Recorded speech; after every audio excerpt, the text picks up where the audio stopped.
So, again, advantages and disadvantages of pluralism. It seems to be the most advantageous and least disadvantageous because it has a little bit of the best of both worlds, but likewise it has some of the same weaknesses. Maybe they're not quite as strong, but they're still there.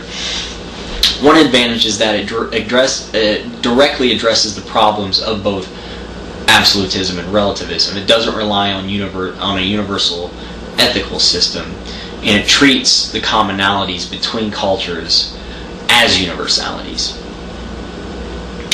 The disadvantages are as follows. We don't have the certainty of ethical absolutism, so it's still up to us to try to figure out what's right and what's wrong. And this requires communication. It requires some democracy to establish these things. And we potentially face some of the problems of relativism for issues on which cultures fundamentally disagree. And so the Muhammad cartoons that S talks about on page 105 is a great example. In Denmark a couple of years ago, a company published some cartoons, political cartoons, that were offensive to Muslims because they had the view that freedom of press and freedom of expression is a universal good, and that it overrides insulting or blaspheming figures, scripture, the God of particular religions. Now, many Muslims felt that avoiding blasphemy is a universal good that overrides the good of free expression and freedom of press. And it led to a lot of violence and issues that lasted for a while.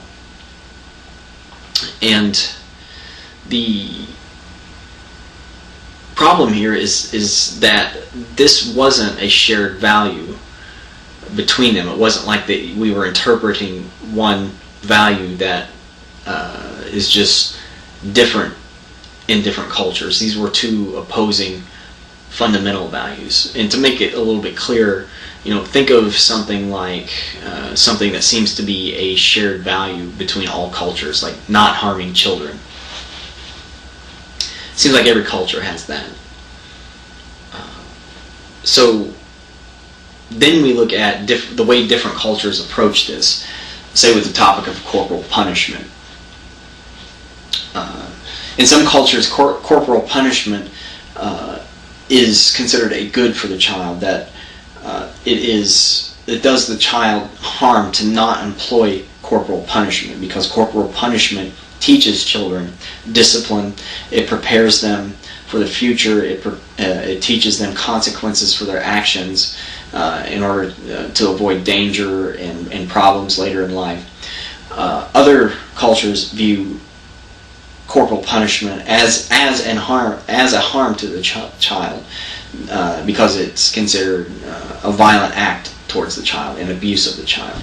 So we see this common shared value of not harming children, but two different interpretations of it. With the Muhammad cartoons, we don't have that. We just have two opposing principles, and so that's a problem with pluralism. But it's something that it sets the stage for it and acknowledges that, so that we can communicate and try to attend to these problems. Whereas we're kind of left in the dark and just butting heads if we just have relativism versus absolutism. And so, getting back to the topics of this course, the Muhammad cartoon is sort of like that because it's dealing with media and the internet and things like that. But let's look at a specific topic that we cover in this class, the digital divide. And this is just the gap between the information haves and the information literate, and the information have-nots and the information illiterate. So let's look at two different types of culture. We have capitalist cultures and socialist cultures. Both of them have this shared belief that governments should look after the needs of their citizens, that these needs should be met. A capitalist would say that through the market and perhaps philanthropy, we can create a prosperous economy that meets the information needs of its citizen. If we don't mess with the market, there's going to be prosperity.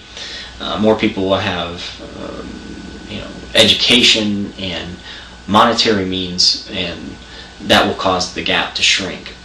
And philanthropy can kind of help boost that, assuming that there will be responsible, wealthy people that can do such things. A socialist would say that it is the government's responsibility to institutionally utilize goods and services to meet the information needs of the community. So it shrinks this gap by taking the goods of the community through taxes or whatever and distributing that to the people that can't afford it. Again, we see shared principle but different interpretations of it. And I'm not going to even attempt to say which is right or wrong. We're dealing with philosophy here again, and so I'm not going to touch that with a 10-foot pole. So let's conclude here. Again, in an upcoming lecture, we'll deal with mid-level theories that each tend to take one of these meta-theoretical approaches in a more specific manner. I will also do a lecture or multiple lectures on the topics we cover in this class, and another one that we will address the critical thought and analysis methods that we use to make our arguments and assess these problems and theories. So in conclusion, we covered absolutism. It says that there is an objective right and wrong for all people, all places, and all times. Relativism says there is no universal objective right or wrong, and pluralism says that we find commonalities and principles of right and wrong that allow for different interpretation. So I hope this lecture was helpful. Please contact me if you have any questions, and I look forward to seeing you on the discussion boards. Thank you.